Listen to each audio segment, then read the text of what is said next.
Good Morning Business. French Tech. La French Tech avec Epongo et son président cofondateur Ludwig Jamet. Bonjour Ludwig, Bonjour. Merci d'être avec nous ce matin dans Good Morning Business.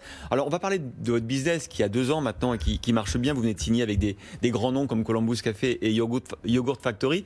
Mais en fait on voulait profiter de cette nouvelle fonctionnalité que vous proposez aux restaurateurs et à tous les commerçants pour lesquels vous développez votre plateforme qui est, mais c'est évidemment pour le restaurant, le carnet de rappel digital. Parce qu'il y a cette nouvelle contrainte depuis 3 jours qui s'impose aux restaurateurs de devoir remplir le nom des clients, leur numéro de téléphone, pour au cas où il y aurait effectivement un cluster dans un restaurant, pouvoir contacter tout le monde.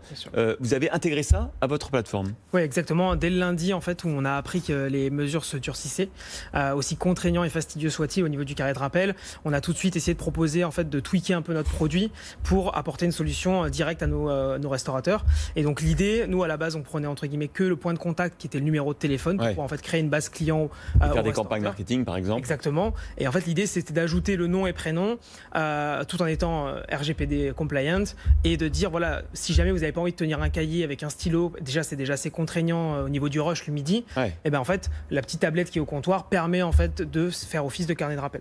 Parmi les autres propositions, ce que vous proposez à vos clients, être premier sur Google, faire des campagnes marketing, on l'a dit, obtenir des avis positifs, relancer les clients perdus, c'est ce genre de service que vous proposez. Exactement, en fait la mission de Pongo aujourd'hui c'est qu'on construit des outils marketing automatisés à destination des restaurateurs et des commerçants, et le premier outil qu'on a voulu vraiment moderniser, dépoussiérer, c'est le programme de fidélité. En fait, le premier point d'achoppement aujourd'hui dans un commerce, c'est qu'en fait les commerçants, les restaurateurs ou les grands réseaux de franchise, ils n'ont pas de point de contact. Donc si vous ne revenez pas de vous-même dans un point de vente, c'est dur de vous recontacter. Alors, ils font des cartes de fidélité, mais évidemment, dans la restauration, c'est pas un truc qui est aussi utilisé que dans la grande distribution, par exemple. Exactement. Et souvent, très souvent, elle est encore en papier avec un coup de tampon un peu à l'ancienne. C'est ça. Et l'idée, en fait, c'est de se dire, le point de contact est la clé. Donc, on va prendre aujourd'hui la donnée qui est la plus intéressante pour contacter quelqu'un, c'est le numéro de téléphone.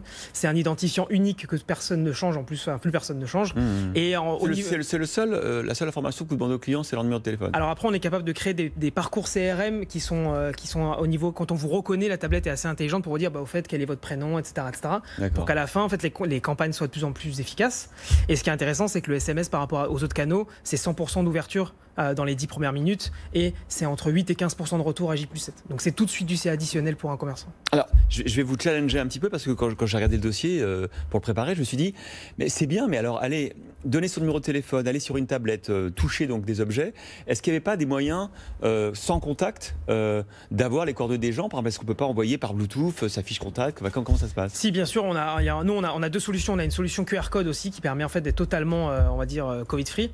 Et après, on a une solution qui était sur notre tablette, parce qu'on avait déjà un outil mis en place. En fait, il faut savoir qu'aujourd'hui, les commerçants, depuis 3-4 mois, ont pris des dispositions eux-mêmes avec du gel hydroalcoolique à côté de la tablette, qui lave à peu près toutes les demi-heures, 3/4 d'heure.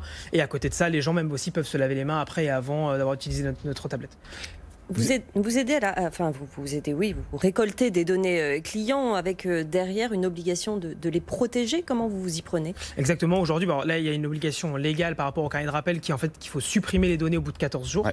Donc ça, c'est totalement induit dans le produit. Et après, de toute façon, nous, au niveau RGPD, on a un opt-in obligatoire à chaque fois que quelqu'un rentre une coordonnée sensible, de lui demander est-ce qu'il a envie ou pas de faire partie du programme de fidélité de l'enseigne.